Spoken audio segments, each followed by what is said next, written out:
Drug primer. Univerzale Domžale. 27.11.09.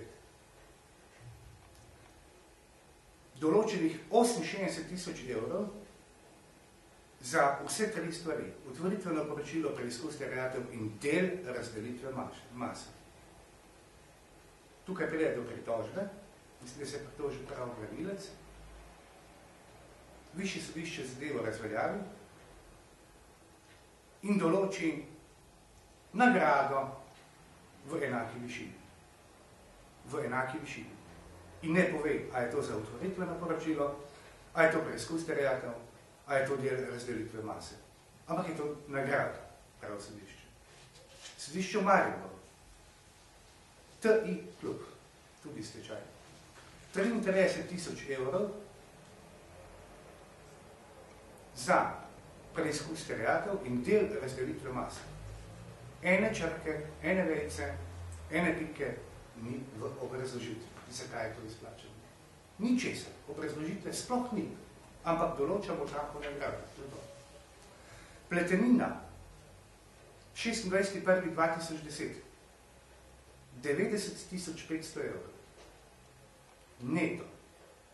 Pomeni 15.000 evrov nad zgornjim možnim maksimumom. Nad zgornjim možnim maksimumom po pravilniku gospoda Zanove.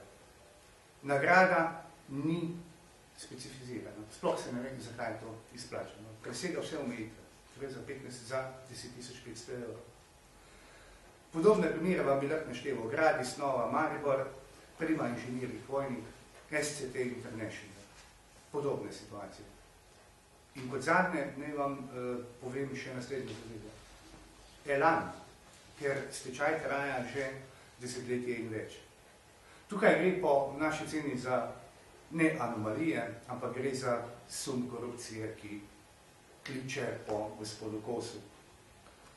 Glede, stečajni upravitelj gospod Andrej Marinc najame svoje lastno podjetje, torej svoje podjetje, v katerem je on solastnik, in pri njem naroči računovodsko-administrativne storitve za stečajni postopek. In si, torej svojemu podjetju, izplača 180.000 evrov. 180.000 evrov. Je pa solastnik podjetja, ki upravi te administrativne storitve. Tukaj stvar kaže in kliče po gospodu Kosu. Verjetno bi kazalo, da se gospod Kos vključi. Seveda se tu zdaj nastaja vprašanje, ali ne posegamo morebiti v sodno vejo oblasti. Veste, vidim, da ne posegamo v sodno vejo oblasti, ampak kličemo ministra za pravosodje, da stvar uredi. Če lahko to uredi s podzakonskega akti, naj uredi, je prav. Če lahko poenoti prakso višjih sodišč in s tem prakso v celi državi Sloveniji, je tudi prav.